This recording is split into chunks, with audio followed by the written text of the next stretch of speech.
잘 즐기셨습니까? 예. 날이 지난주보다도 많이 추워졌습니다. 감기들 조심하시고요.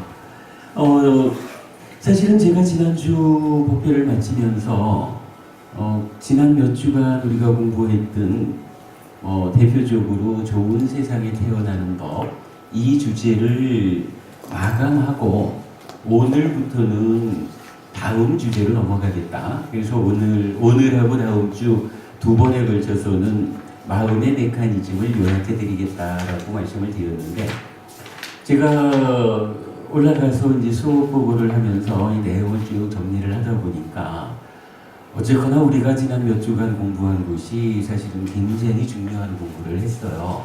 그래서 이 부분을 마무리로 한 번은 다시 정리를 좀 하고, 그 다음에 이 주제 때문에 처음에 나눠드렸던 교재 중에 소개해드리지 못한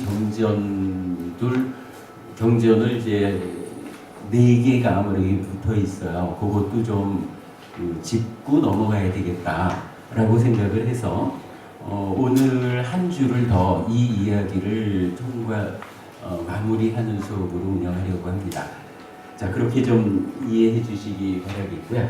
자, 바로 설명에 들어가겠습니다. 기본적으로 업이라는 부분을 우리가 주목했습니다. 업이라는 거, 쨌다, 마음 심자를 쓰는 마음이죠. 쨌다가 원인이 돼서 몸과 말과 만어, 뜻의 자를 쓰는 마음, 몸과 말과 만어로 행위를 한다. 근데 행위를 하면 괴로움이거나 괴로움의 소멸, 즉 행복을 결과맺는다 라는 것을 우리가 알죠.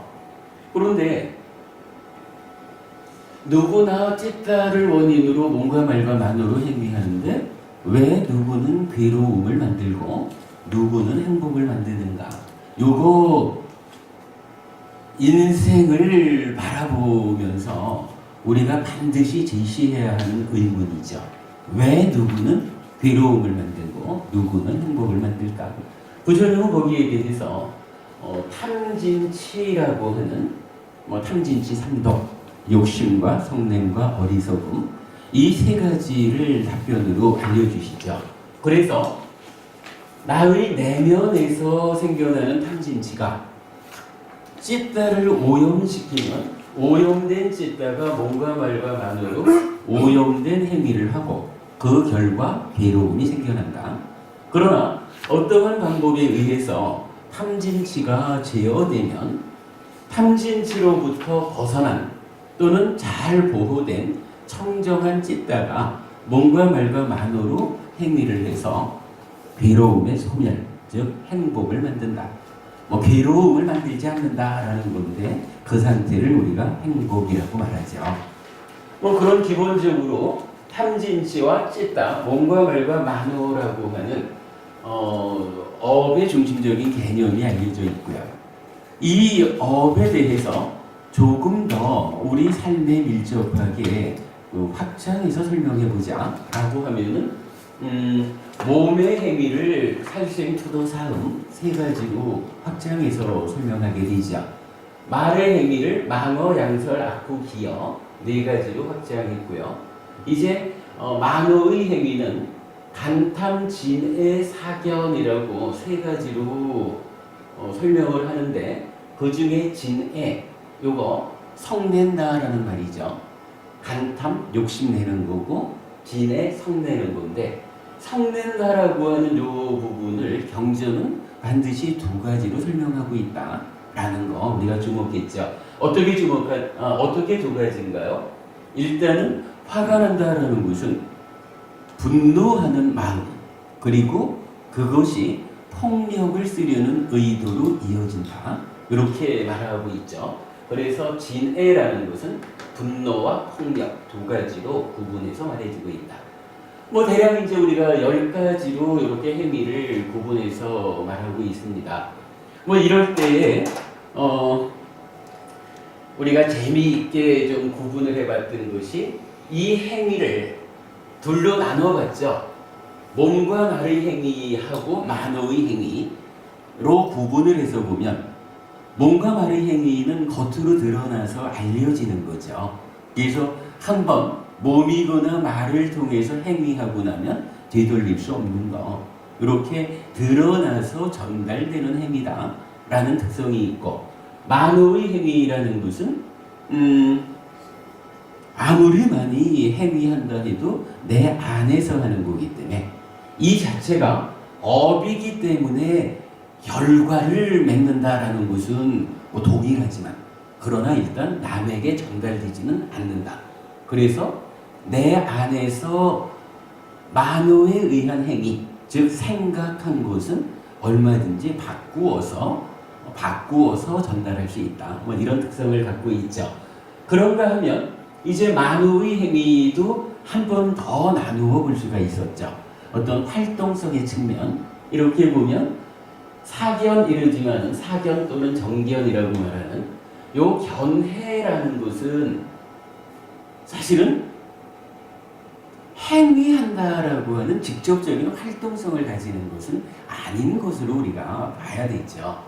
그래서 견해라고 하는 것은 견해가 어떻느냐에 따라서 이 견해에 의해서 내가 욕심내고 성내는 행위를 일으킬 것이냐, 아니면 정견해가지고 견해가 좋아가지고 불탐부진이라고 하는 그러한 생각을 일으킬 것이냐, 이렇게 행위의 어떤 토대가 되기는 하지만 직접적인 활동성을 갖지는 않는 것 같다. 이렇게 보았던 거죠. 그래서 여기를 한 번 더 나누어 보니까 이제 재미있는 표현을 하나 만들었었죠. 경에서는 견해를 씨앗에 비유한다라는 것이 알려져 있죠. 그래서 씨앗경 같은 데를 참고해서 견해가 씨앗에 비유된다면 이제 요 각각 구분한 것을 다르게 비유를 해보자. 그래서 간탐과 진해라고 하는 만어의 행위, 요 부분을 싹이라고 비유를 하고, 몸과 말의 행위를 나무라고 비유를 해보면 이러한 표현이 가능하다.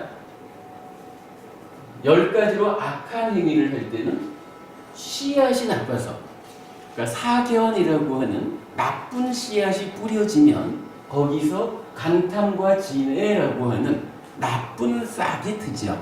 그리고 이 나쁜 싹이 몸과 말의 행위라는 나무로 무럭무럭 자라나고 그 결과로 괴로움이라는 열매를 맺죠.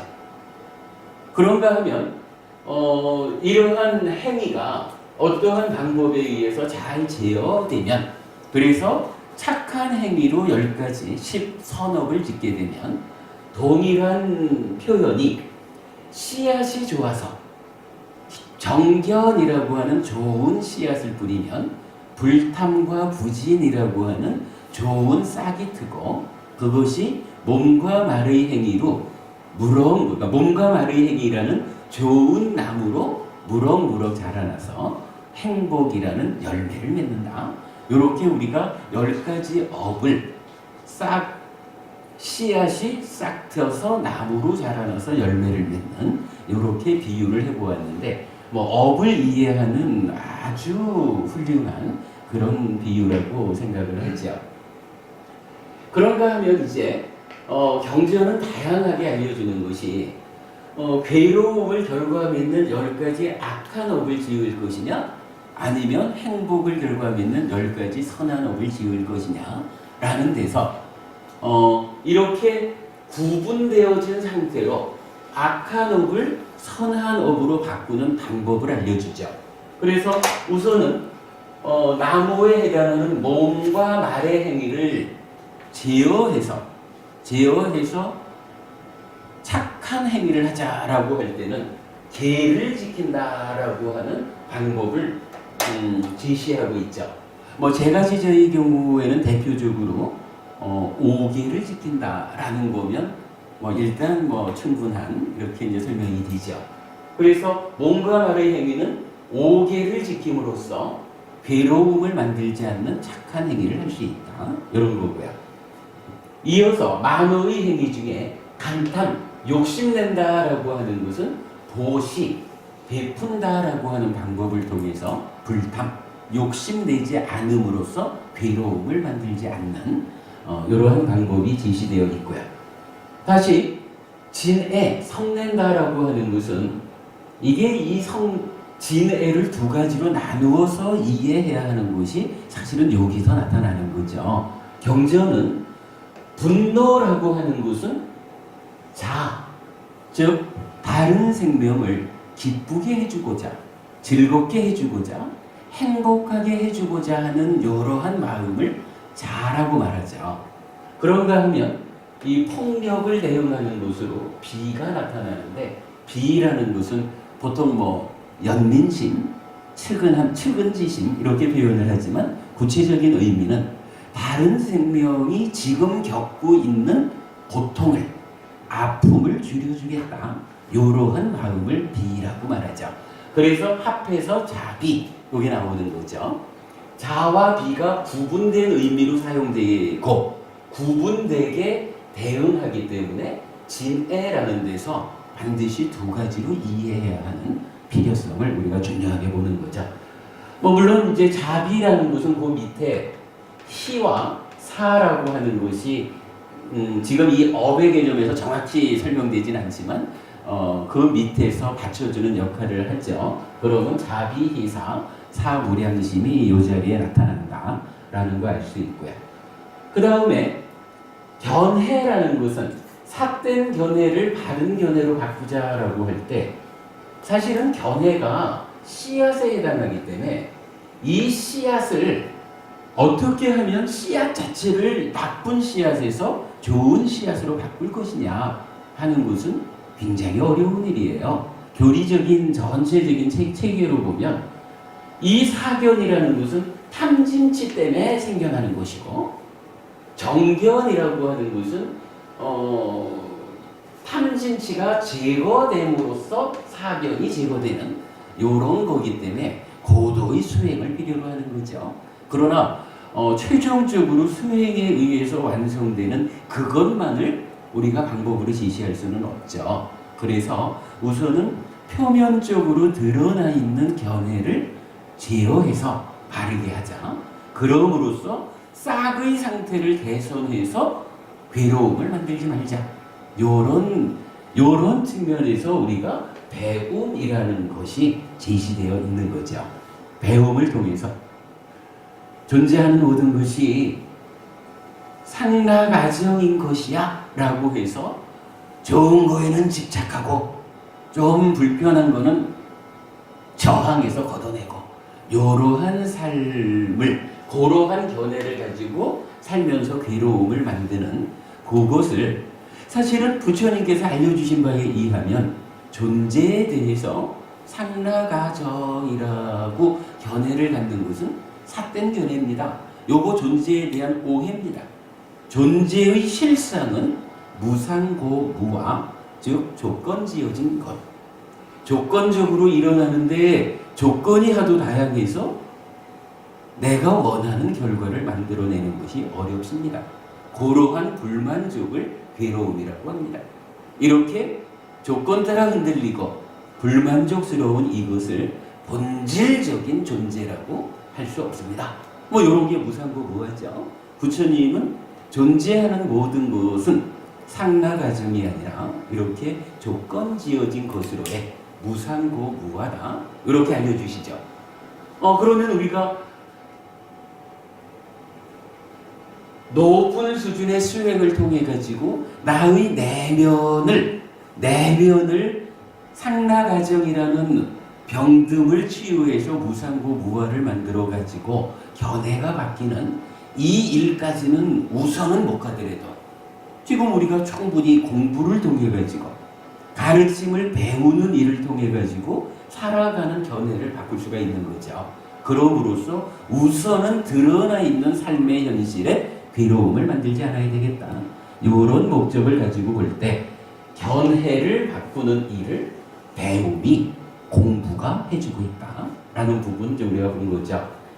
그렇게 놓고 보면 이제 결국 그 내면에 있는, 나의 내면에서 발생하는 탐진치라고 하는 요 놈을 직접 제어하는 일은 어떻게 합니까? 라고 하면 사념처 사마타 윗바사나라고 하는 수행법이 제시되죠. 이 수행법을 통해서 구체적으로 탐진치 이거 소멸시킨다.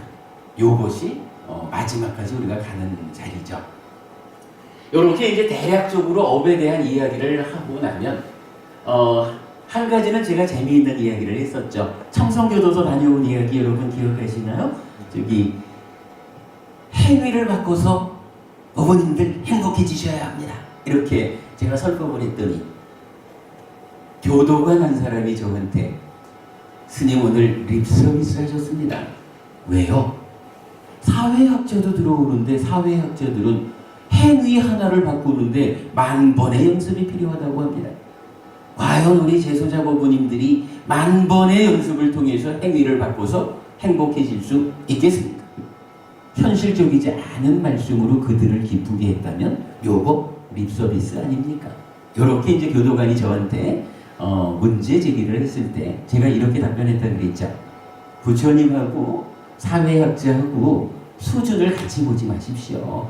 사회학자는 이 몸과 말의 행위라고 하는 이 표면에 드러나 있고 남에게 전달되는 이러한 행위를 실질적으로 그걸 고쳐내려면 잘못된 습관을 고쳐내려면 10,000번의 연습이 필요하다 라는데 도무지 할 수 사회학자는 그 방법밖에를 제시하지 못했다.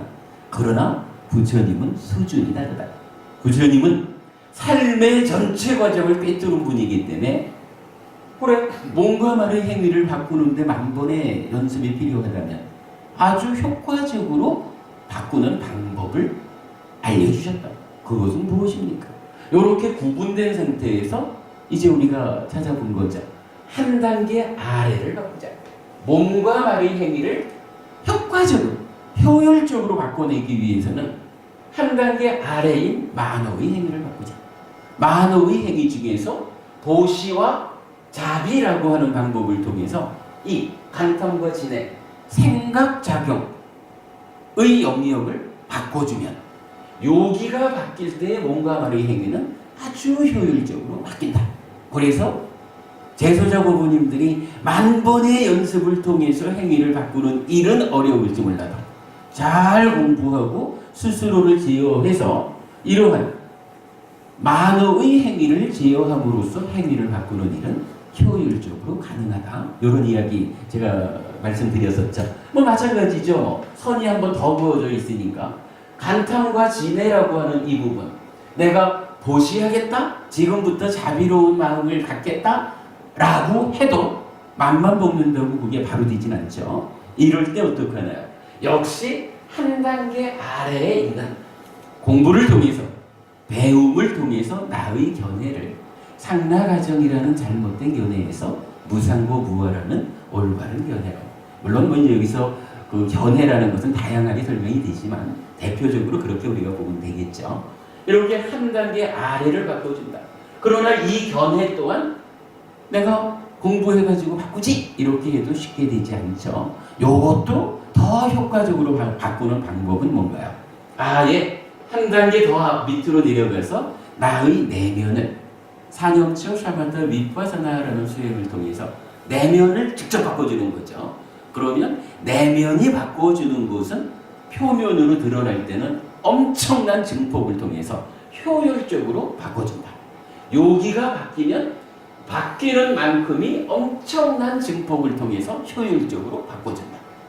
마찬가지 여기가 바뀌는 만큼이 한 단계 위로 올라설 때는 엄청난 증폭을 통해서 효율적으로 바꿔준다. 요거 한 단계 아래를 바꿔줌으로써 효율적으로 행위를 제어한다. 그래서 괴로움을 만들지 않는다.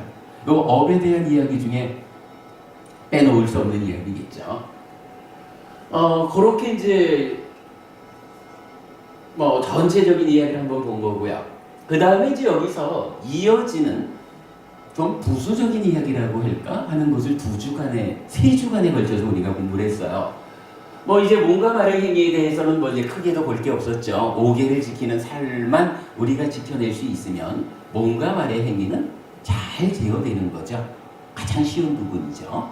그런데 이제 만어의 행위라는 쪽으로 들어와 보면 좀 특별한 이야기를 우리가 하나 했죠. 이렇게 알아본 10가지의 행위라고 하는 것은 일단은 대상 표현하자면 내가 남을 향해서 이 특정한 대상을 향해서 활동하는 경우를 10가지로 표현하고 있다라고 한다면 이제 우리가 하나 보아야 하는 것은 직접적인 활동을 하지 않는, 달리 말하면 내 마음이 머물고 있다, 머문다라고 하는 측면에서 마하나마라고 하는 이제 부처님 제자가 부처님한테 그렇게 질문을 했죠. 부처님, 우리가 어떤 머움에 머물러야 합니까? 라고 이러한 그 행위와는 좀 별개의 측면에서 실제로 우리가 살아간다라고 할 때 늘 무언가를 하고 있는 건 아니죠. 이러한 내가 혼자서 머문다라고 하는 요 시점에서는 어떠한 머움으로 머물러야 합니까? 이렇게 질문을 하면 부처님께서 답변해 주시는 게 계속해서 생각해야 하는 6가지가 있다, 이렇게 나타났죠. 그래서 머움을 말할 때 6가지를 계속해서 생각하자. 이래가지고 그 6가지가 불, 법, 승 3가지하고 계, 보시, 생천, 하늘의 태어남이죠. 이렇게 6가지를 부처님 알려주시죠. 그랬을 때 우리가 요 불법승 삼보라는 3가지 보배에 대해서 심도 있게 좀 공부를 했죠. 부처님은 이러이러하다, 가르침은 이러이러하다, 교단은 이러이러하다라는 부분 심도 있게 공부를 했고요. 그랬을 때 이제 요 6가지 계속해서 생각해야 하는 것을 불법승이라는 삼보와 계보시 생천으로 나누어 보았을 때 요 불법승 3가지는 무엇이었나요? 라고 하니까 귀의의 대상이다. 사실 저는 생각지 못했던 것을 어머님들께서 다 답변을 주신 거죠. 불법승이 어떠한 곳의 대상입니까? 라고 했을 때 귀의의 대상이다 해서 3귀의 이 측면을 알려주셨고, 저는 또 거기에 이어가지고 불법승 삼보는 믿음의 대상이다. 우리가 믿는다라고 하는 거 기본적으로는 부처님의 깨달음을 믿는다, 이렇게 나타나지만 좀 더 확장해서 보면 부처님과 그 가르침을 확인하고 유지 전승하는 제자들의 모임, 해서 불법승 삼보가 믿음의 대상이다. 이렇게 이제 믿음이라는 이야기를 뽑아봤고요. 그런가 하면 계와 보시와 생천이라는 것, 5계를 지키고 보시하고 하늘에 태어난다라고 하는 요 3가지를 알려주는데, 요 3가지를 표현하는 말이 있었죠. 차제설법이라는 말이었죠. 그런데 이 차제설법 해서 5계와 보시와 생천을 말할 때 계와 보시는 우리가 충분히 공부를 했죠. 이 생천이라는 데서 한 가지 주목할 부분은 있었죠. 뭐였나요?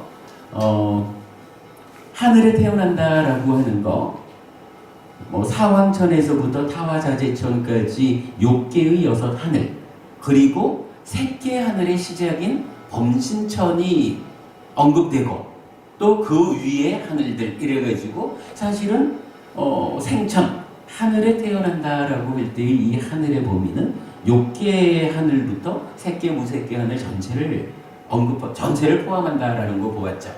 그런데 이 하늘에 태어난다라는 것을 말할 때 정말로 우리가 놓치지 않아야 하는 것은 무엇이었습니까? 라고 할 때 내가 그냥 하늘에 태어나겠습니다, 태어나고 싶습니다, 요 얘기를 하는 게 아니라 그랬죠.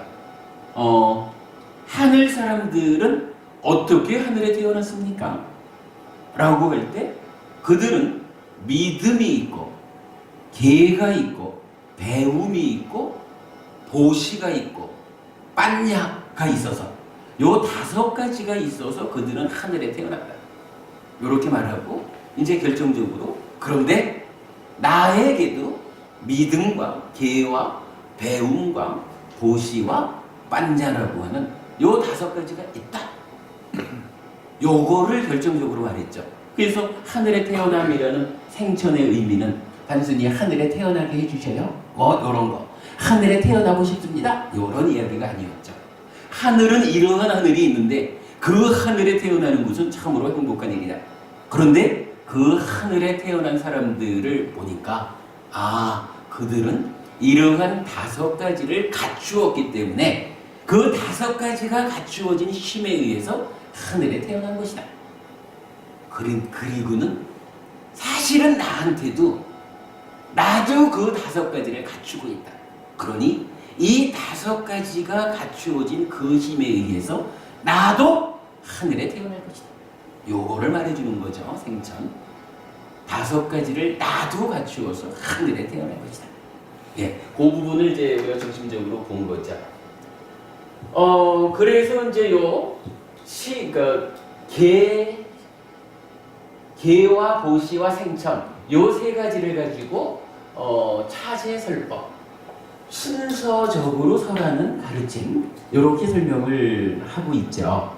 그런데 이제 우리가 지난주에 요 차제설법에 관한 법문이라는 다른 자료를 좀 나눠드렸죠. 그러면서 이 자료에 의해서 보면 부처님이 최초로 깨달음을 성취하신 다음에 다섯 명의 수행자에게 즉 줄탁등기 깨달음을 위한 준비가 다 갖추어진 5명의 비구에게 부처님이 최상설법, 사성제, 중도, 팔정도, 사성제, 무상고, 무화 이러한 최고의 가르침을 마치 어미닭이 딱 쪼아주듯이 요 가르침을 설해서 최초로 제자인 5명의 아라한을 만드는 거죠. 그리고 나서는 이제 야사라고 하는 전혀 준비되지 않은 아무런 공부가 갖추어지지 않은 야사라는 젊은이를 만나가지고 그 젊은이에게 시작부터 그죠? 5계를 지키는 것이 이렇게 좋은 것이다. 5계를 지키면 이렇게 그대의 삶이 보호된다. 여기에서부터 시작해가지고 보시를 하는 것은 이렇게 공덕이 되는 것이다. 그리고 하늘 세상이 이렇게 있는데 이 하늘 세상이 얼마나 행복한 세상인지 아느냐? 이 하늘에 태어나기 위해서는 믿음과 계와 배움과 보시와 관야라고 하는 5가지를 갖추어야 한다.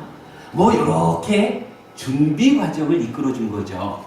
그런데 보통은 요 3가지가 차제설법이라고 말하고 있지만 우리가 지난주에 요 차제설법에 관한 법문에서 이 야사라는 젊은이를 가르쳐서 아라한을 성취시키는 과정에서 보면 사실은 요거 생천 다음에 이어지는 단계가 하나 더 있었죠. 이어지는 단계가 뭐였나요? 요 까마에 대해서 언급하는 부분이죠. 까마. 요거 이제 욕이라고 쓰는 말이죠. 이건 몸으로 감각하는 물질 세상에 대해서 집착하는 거, 좋은 거는 내 거 하려는 요 까마라고 하는 것을 부처님 딱 제시하면서 까마라고 하는 것이 이렇게 불결하고 해로운 것이요. 아무튼 까마는 괴로움을 만드는 것이요. 요렇게 까마라는 것의 해로움을 일러주고 요 까마로부터 벗어나는 것, 까마로부터 벗어나는 것을 네캄마라고 해가지고 요거 출리라고 번역을 하는 거죠. 까마로부터 벗어나는 것이 얼마나 유익한 일인지 이로운 일인지 요걸 부처님이 설명하는 과정이 사실은 함께 있는 거죠. 그러니까 차제설법이라고 말할 때는 계와 보시와 생천이라는 3가지만을 가지고 딱 끊어버리면 안 된다라는 것을 지난주에 우리가 공부한 거예요. 차제설법은 분명히 계를 설하고 보시를 설하고 하늘에 태어남을 설하는 가운데 이 하늘이 욕계 하늘과 색계 무색계 하늘로 나뉘어지는 요런 관계가 알려지니까 거기에서 까마라고 하는 결국은 나를 욕계 중생으로 살게끔 붙잡는 요놈 요거죠. 그 까마라고 하는 것이 얼마나 해로운 것인지, 얼마나 우리 삶을 괴로움으로 이끄는지 요 까마에 대해서 주목해라. 까마를 알아야 한다. 요 얘기를 강조하시죠, 부처님이. 그리고는 그 까마로부터 떠나는 것, 네카마, 출리, 요것이 얼마나 이로운 것인지 요 부분을 강조하는 여기까지가 차제설법이다라고 하는 그 의미를 우리가 잘 알아야 됩니다. 이때 요거까지도 우리가 주목했죠. 요 네칸마라는 거 보통 이제 출리 이렇게 번역을 하지만 이 출리가 뭘까라고 하면 사실은 많은 사람들은 좀 오해를 하죠. 표현하자면 출가해서 머리 깎고 출가하는 거, 이런 뭐 세속적인 삶으로부터 벗어나는 거, 요렇게 출리를 이해하고 있죠. 그런데 출리가 요렇게 설명되는 까마의 반대말이다. 까마로부터 떠나는 것이다. 요걸 이해하게 되면 출리라는 말이 출가하는 것, 세간의 삶으로부터 벗어나는 것, 요거 아니죠. 욕계의 세상에서 탈출하는 걸 말하는 거예요. 내가 이제 더 이상 욕계 중생이라고 하는 낮은 삶을 살지 않는다.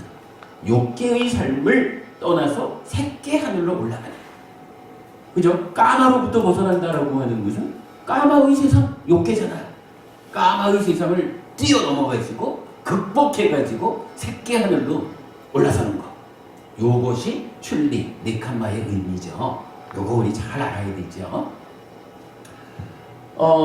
차제설법에서는 사실은 이제 하나 더 이어지는 게 있죠.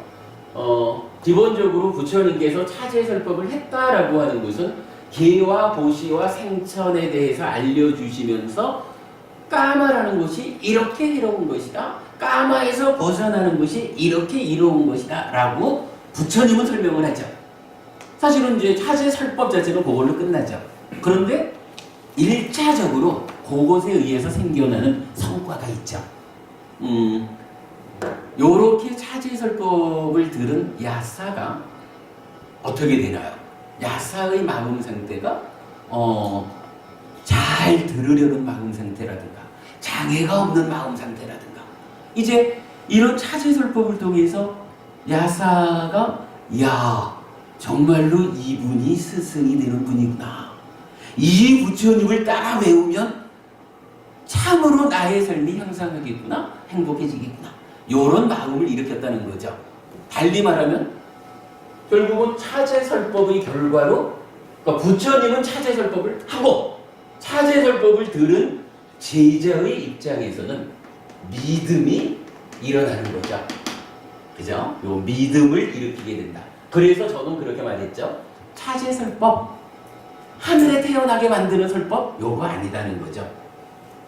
차제설법을 계보시 생천 요렇게만 이해하니까 하늘에 태어나는 가르침 요렇게 말을 하지만, 이런 까마와 네칸마가 구체적으로 부처님이 차제설법한 내용이다 라는 것을 경전을 통해서 알고 보면, 이제 차제설법은 하늘에 태어나라고 하는 것이 아니라 믿음을 일으키기 위한 가르침이다. 이 믿음 위에서 최상설법, 사상제가 설해지는 것이다. 부처님께서 깨달으신 이 최상의 설법이라는 것은 워낙이 미묘하고 높은 수준의 가르침이기 때문에 야, 정말로 그럴까? 라고 의심을 가지고 이 가르침에 접근해가지고는 사실은 삶의 문제를 해결하지 못한다 라는 부분이 나타나는 거죠. 그래서 부처님께서는 최상설법을 설명하기에 앞서서 일단 아직 준비되지 않은 야사라고 하는 이 젊은이에게 이런 차제설법의 과정을 거쳐서 믿음을 일으키게 했다. 차제설법의 의미, 우리가 여기까지를 보아야 되는 거예요. 보는 거였죠.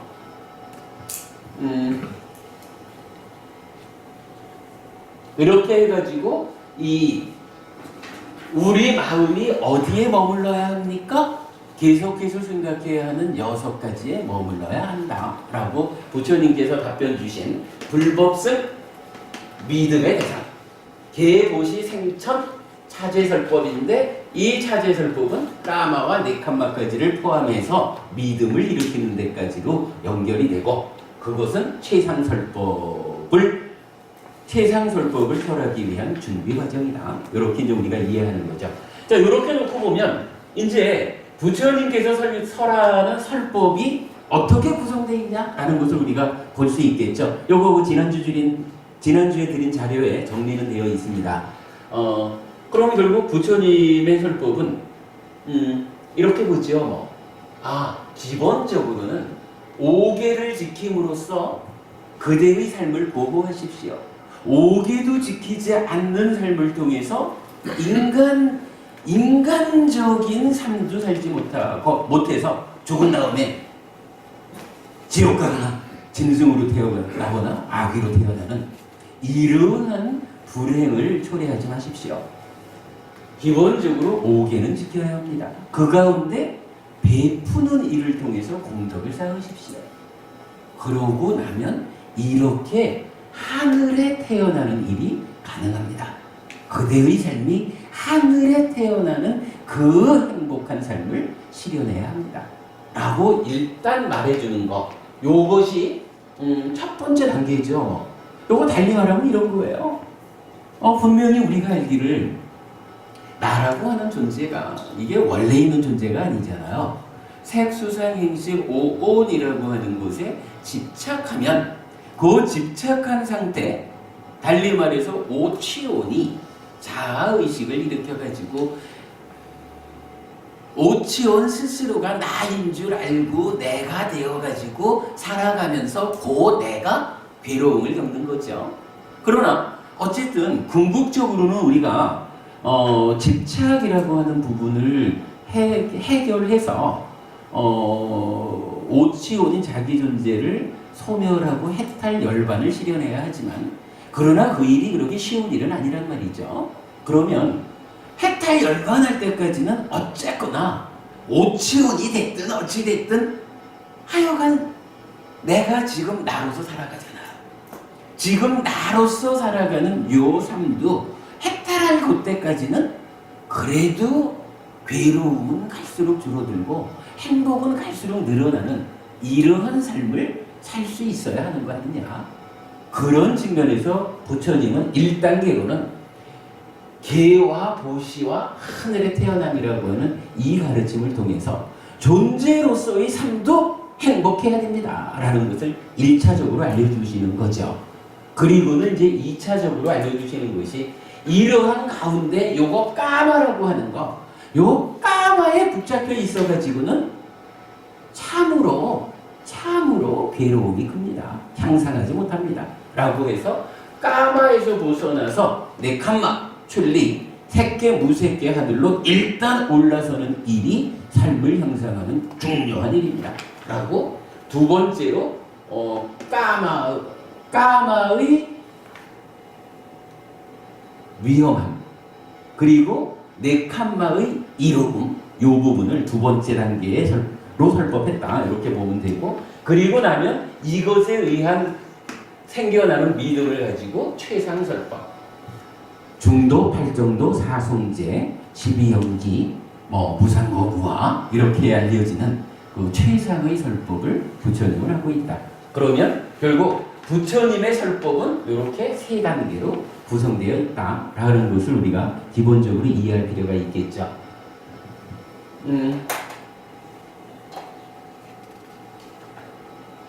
자, 여기까지를 놓고서 지난주 수업의 마무리에서는 사실 이런 이야기를 또 하나 했죠. 이런 그간의 공부에 큰 주제가 뭐였냐 하면 좋은 세상에 태어나는 방법 이래가지고 몇 주 공부를 한 거죠. 좋은 세상에 태어나려니까 그 태어나는 법이라는 것은 결국 행위의 제어에 의한 이런 부분 때문에 행위로부터 출발해서 전체를 왔는데 좋은 세상에 태어나는 법이라는 큰 주제 안에 사실은 세 가지가 들어있었던 거죠. 그 세 가지가 뭐였나요? 기본적으로는 세 가지 공덕행이라는 게 있었죠. 복을 만드는 행위라는 게 있는 거죠. 복을 만드는 행위. 그런데 경전에서는 계를 지키고 보시하고 수행하는 요 세 가지가 공덕행이다. 세 가지 공덕행이라고 나타나고 있죠. 하여간 복을 만드는 행위는 계를 지키고 보시하고 수행하는 것이다. 그런데 이게 뭐 엉뚱한 이야기를 하는 건 아니죠.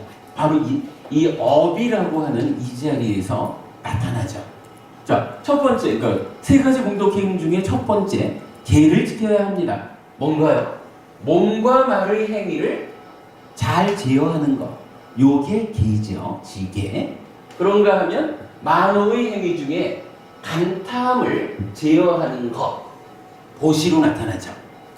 그리고 나면 이제 세 번째로 수행이 있는데 요 수행이라고 하는 것은 무엇일까요? 제가 지난주에 그 얘기 드렸죠. 그 비움으로써 얻을 것인가 체험으로 얻을 것인가 행복을 요런 주제에 대해서 그런 표현보다는 떠남으로 얻을 것인가 머금으로 얻을 것인가 즉 비울 것이냐 채울 것이냐 보다는 떠날 것이냐 머물 것이냐의 측면에서 접근하는 것이 훨씬 더 불교적이지 않을까 이런 말씀을 드렸죠. 그러면서 옛날에는 제가 경전이 말하는 자비시사를 사무량심 이래죠. 근데 이거 다른 말로 사범주 네 가지 성스러운 머문 이렇게 말하죠. 그래서 자비시사라고 하는 것이 하나의 머문이에요. 그런가 하면 이 수행의 쪽에 와서 사념처라고 하는 거 기본적으로 몸에서 몸을 놓치지 않고 관찰하며 머문다라고 해서 위하라띠라는 단어 머문을 말해주고 사념처 수행에 의해서 성취되는 바른 산매가 초선, 제2선, 제3선, 제4선 네 가지 선이죠. 근데 이 네 가지 선이라는 것은 항상 그렇게 정의 되죠. 초선을 성취해서 머문다. 제2선을, 제3선을, 제4선을 성취해서 머문다 라고 설명되죠.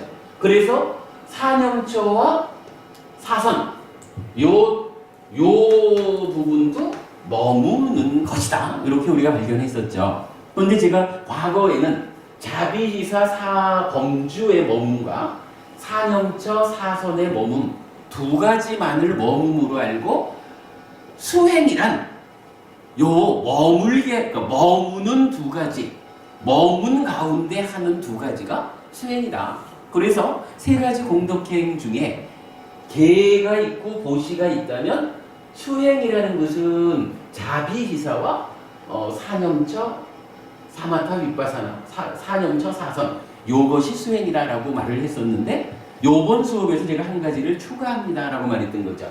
바로 뭔가요? 머문다라고 하는 요 표현이 계속해서 생각해야 하는 6가지 요기에도 나타났다는 거죠. 그래서 아까도 제가 말씀드리기를 마하나마라고 하는 제자가 부처님한테 그렇게 물은 거죠. 어떤 머문으로 우리가 머물어야 합니까? 라고 질문했을 때 부처님이 답변하시기를 계속해서 생각해야 하는 6가지에 머물러라 이렇게 답변해 주신 거죠. 그래서 제가 지난주에 이 수행이라고 하는 것을 이제 한 가지 바꿔서 말씀드린 거죠. 이제 수행이라고 하는 것은 3가지로 말할 수가 있겠습니다. 머무로 설명되는 3가지가 바로 수행입니다. 그래서 3가지 공덕행 중에 수행이라고 하는 것은 계속해서 생각해야 하는 6가지 요거를 계속해서 생각하면서 머무는 요거 수행입니다. 자비시사 사무량심에 머무는 거 요거 수행입니다. 사념처 사선 여기에 들어 머무는 거 수행입니다. 이렇게 말씀드렸던 거죠. 불교에서 말하는 수행이라는 것을 이 머물이라는 것과 연계해가지고 설명을 했던 거죠. 타당한 이야기입니다. 실제로 지난주에 우리가 알아봤던 거지만 이 계속해서 생각해야 하는 이 6가지를 계속해서 생각하면 어떤 성과가 있습니까? 라고 할 때 요런 단계로 말씀드렸었죠. 삼매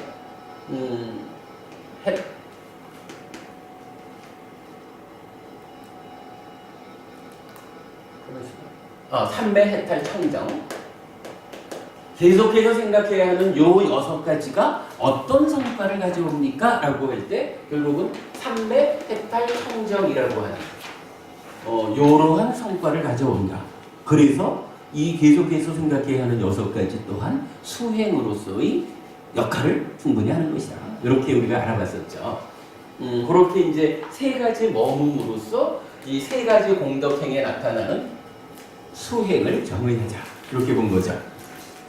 그런가 하면 이제 이 큰 주제 중에 2번째로는 지금 이게 요 그림을 말하고 있는 거죠. 요 그림에서 나타내 준 거. 그러면 3가지 공덕행이 이제 중심이 되었다 하면 이제 유사한 이야기가 한 가지를 더 추가하면서 나타나죠. 몇 가지 경전에서는 원하지만 얻기 어려운 것들이 있는데 저기 좀 생각 잘못하면 원하지만 얻기 어려운 그런 것을 얻으려고 애쓰지 말어. 그냥 얻지 않는 가운데, 가지지 않는 가운데 편안히 살면 되지. 요렇게 생각할 수도 있지만 부처님 생각은 그와는 좀 다른 거죠. 부처님은 원하지만 얻기 어려운 것이 있다. 요러한 것들을 얻는 방법이 있다라고 구체적으로 방법을 알려주는 거지 얻지 않음으로써 행복해져라 이렇게 말하지 않는 거죠. 실제로 요거 원하지만 얻기 어려운 것도 4가지로 설해지는데 그 중에 첫 번째가 뭐냐면 덥다운 재물, 그래서 정당한 노력에 의해서 부자 되는 거, 요거 원하지만 얻기 어려운 것이다. 그러나 부처님은 그 방법을 알려주죠. 그러면 불자의 삶이라는 것이 절에 열심히 다니고 평생 절에 다녔는데 나는 무소유한 삶을 실천해가지고 가난해졌어. 그러나 나는 청빈해. 요렇게 말하는 거 곤란하죠. 부처님은 그러한 삶을 지시하는 게 아니라 정당한 노력에 의해서 법답게 부자 되는 일은 원하지만 얻기 어려운 것이다. 그러나 그 방법을 내가 알려줄게. 부처님 가르침을 바르게 배워서 살아가면 결국은 정당한 방법으로 부자 되는 삶을 사는 거예요.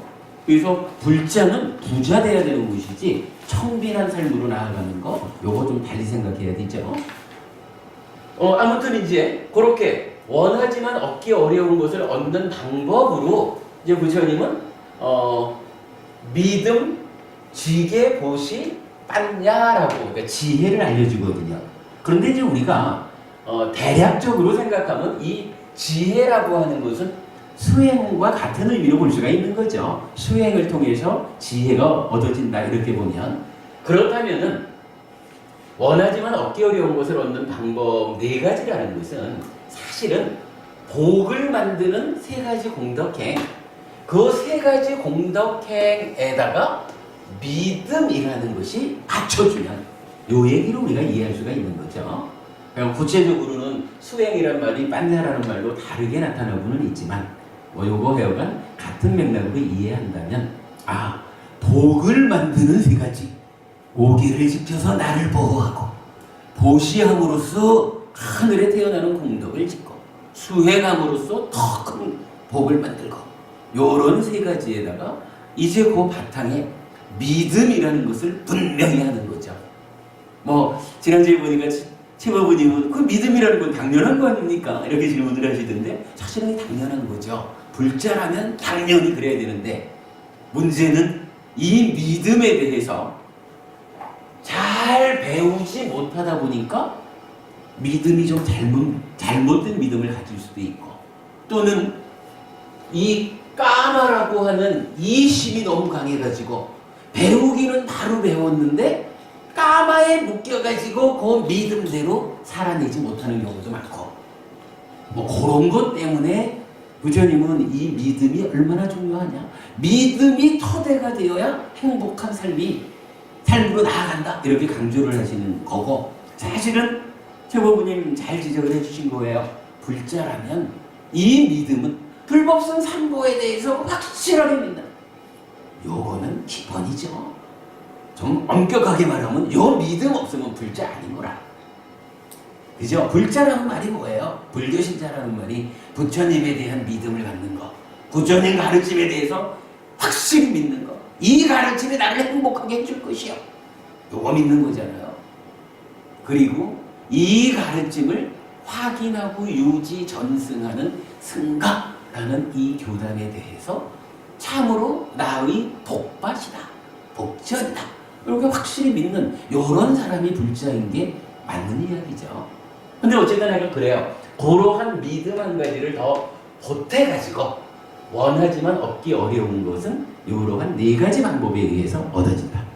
그러면 이제 좀 전에 말했던 이 한 가지, 원하지만 얻기 어려운 것 중에 한 가지만 예를 들어보면 이런 거예요. 불법승 삼보에 대한 확실한 믿음을 가진 상태에서 를 지키고 가능할 때마다 베풀고 그러한 가운데 늘 수행하는, 수행 세 가지죠. 뭐 사념초 수행으로 시작하는 것도 수행이고, 내 마음에 자애를 가득가득 채워내는 것도 수행이고, 내가 늘 부처님은 이러한 분이야, 아라한이고 삼마삼부타고 뭐 이렇게 부타 구덕 뭐 이런 식으로 우리가 공부한 이 6가지 중에 어떤 한 가지를 딱 붙잡고 그 생각 가운데 머무는 그거죠.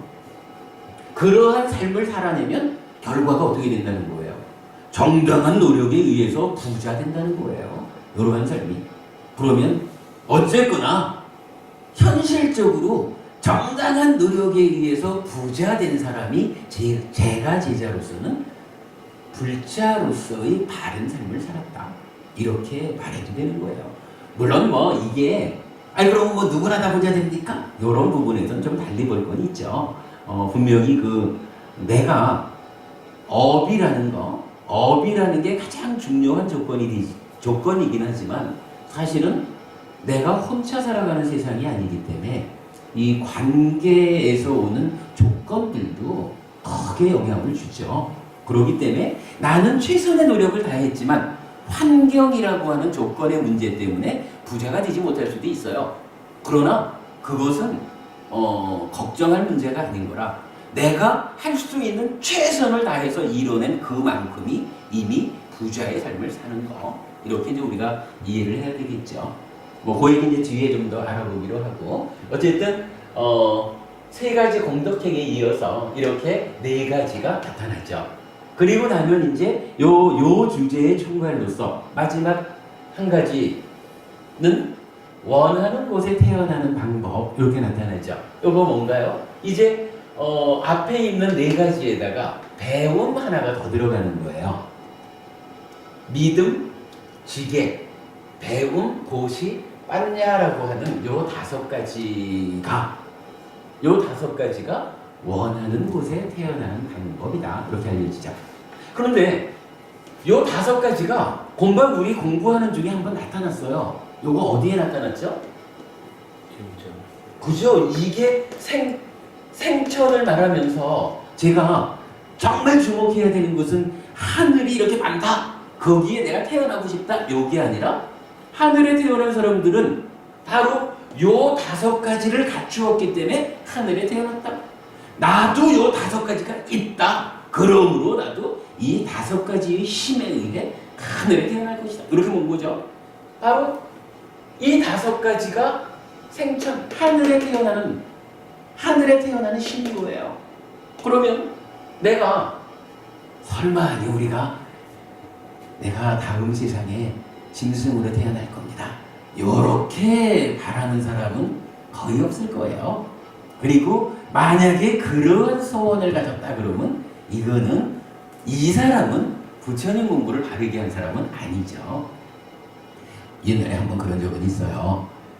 대학 교수 한 사람이 저하고 얘기하는데, 소가 말이죠. 소가 눈이 크잖아요. 그 큰 눈을 껌뻑껌뻑하면서 뒤새김질을 하고 있는 걸 보면 너무나 평화롭다는 거예요. 그래서 스님, 저는요 다음 세상에는 소가 되렵니다. 이게 이제 대학 교수 얘기예요. 그래서 제가 그 소가 그저 지금 교수님이 보시기에 껌뻑 껌뻑 하면서 대세김질하니까 좋을 것 같지만 과연 그 소의 삶을 깊이 있게 보셨습니까? 그 소가 과연 교수님의 삶보다 행복할까요? 이러면서 이제 지적을 해드린 적이 있는데 이게 그러니까 배움이라는 게 일이 중요한 거예요. 배움에 의해서 우리 삶의 향상 과정을 알지 못하면 아니 명색이 대학 교수가 되어가지고 나는 다음 세상에는 소가 될 겁니다. 이러고 있는 거 아니거든요.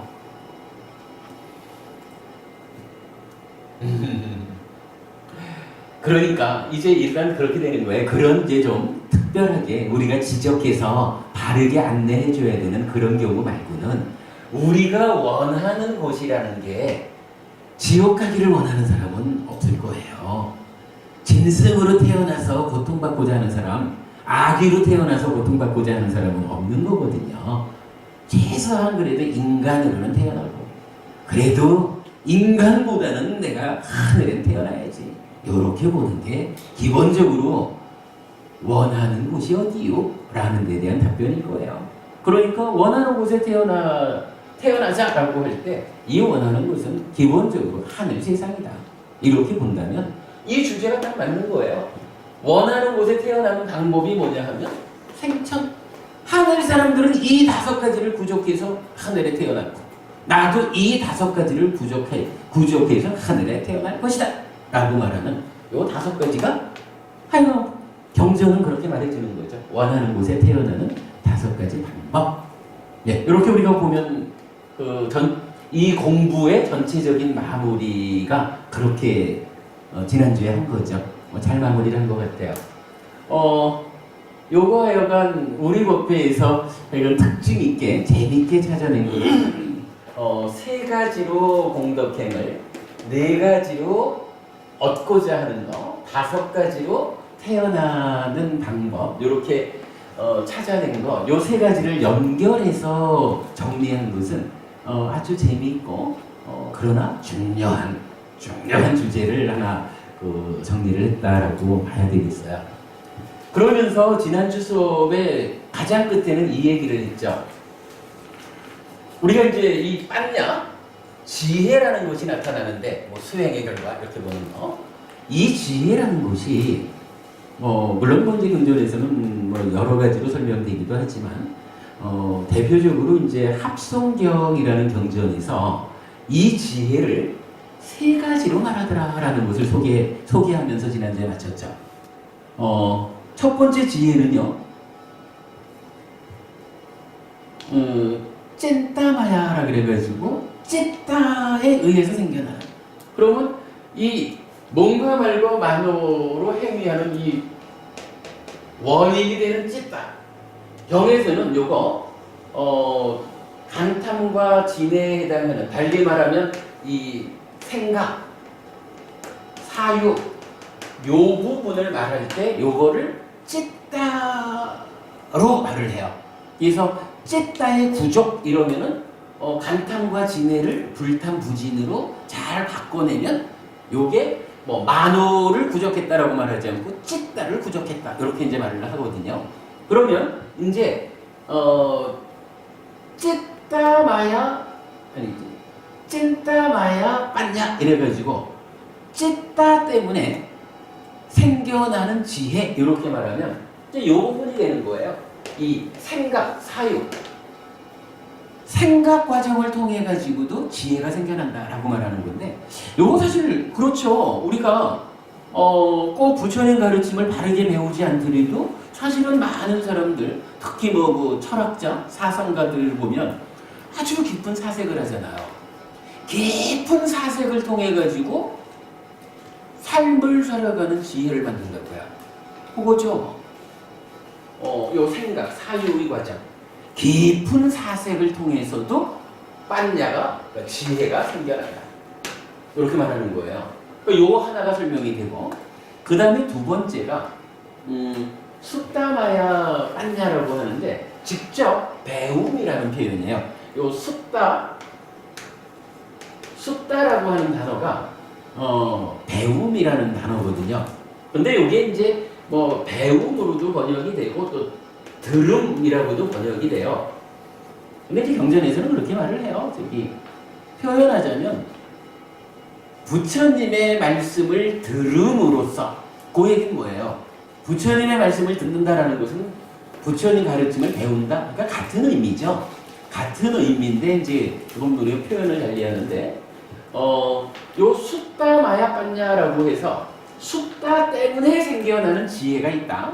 그러는데 사실은 요 부분은 그간의 번역으로 보면 들어서 생기는 지혜라고 주로 번역이 되어 있어요. 그러다 보니까 이게 원어적으로 어떤 단어가 쓰였고 또 이러한 업에 대한 이해까지를 놓고 원어적으로 배움이라는 의미를 갖고 있고 배움이 바로 견해를 바꿔주는 힘이구나. 요런 부분을 우리가 이해한다면 빠냐를 말하면서 숫다마야 빠냐 들음이 될지 배움이 될지 그것 때문에 생기는 빠냐라는 것은 바로 이거구나.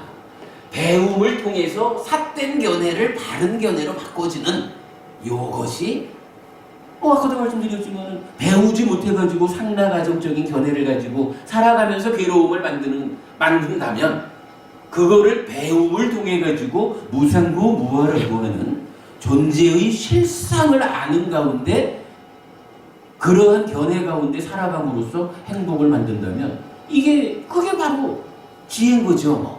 부처님은 경전을 통해서 바로 요 자리 배움을 통해서 사견을 정견으로 바꾸는 요 자리에서도 지혜가 생겨난다. 이렇게 알려주는 거예요. 타당하죠? 두 번째 빠냐 그리고 나면 이제 세 번째 빠냐가 수행을 통해서 생겨나는 빠냐라고 말을 해요.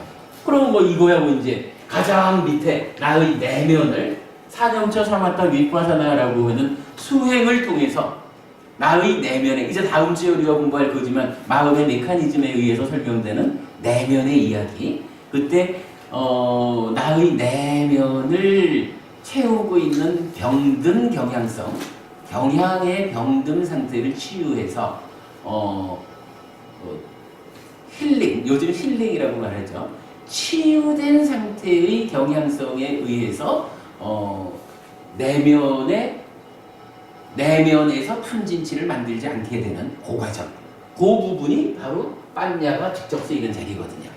그러면은 빠냐 즉 지혜가 세 가지로 설명된다라고 하는 것도 결국은 이렇게 업이라고 하는 업의 틀 위에서 표면적으로는 깊은 사색을 통해서도 지혜가 생겨나고 이제 부처님 가르침을 잘 배우는 일을 통해서도 지혜가 생겨나고 수행을 통해서 직접 내면을 바꿔줌에 의해서도 완성된 지혜가 생겨나고 이렇게 지혜를 세 가지로 말했다라고 하는 거 알아봤죠? 지난주 요걸로 마쳤는데 하여간 이러한 업에 대한 이야기를 조건이 되는 탐진치에서부터 몸과 말과 만호의 행위를 10악업,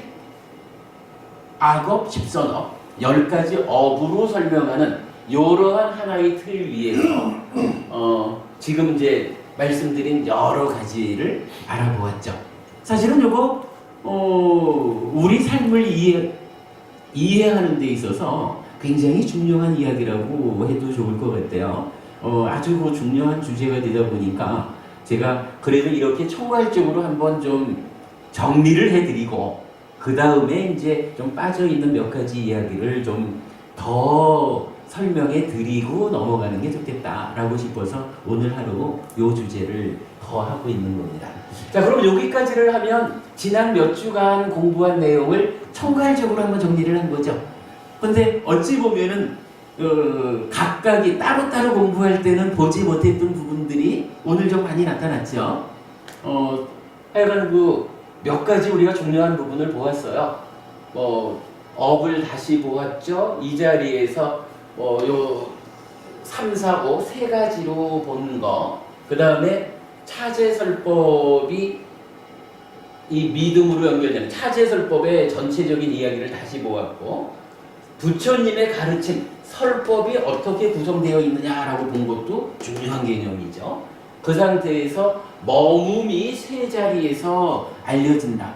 요 머무는 세 자리가 바로 수행이다. 요거 본 것도 중요하고, 마지막으로 빨냐, 지혜가 세 가지로 설해지는데 그 자리가 요렇게 정해진다를 보는 것도 사실은 굉장히 의미 있고 중요한, 불교 공부를 해나가는 데 있어서 삶을 향상하는 데 있어서 정말 중요한 이야기다라고 저는 말씀을 드리겠습니다. 자, 일단 여기까지로 해서 지난 몇 주간의 수업을 정리해 봤습니다. 이제 한 10분 쉬었다가 추가적으로 제가 좀 알려드리고 싶은 이야기 그거 더 공부하도록 하겠습니다. 쉬겠습니다. 네, 잠시 쉬고요.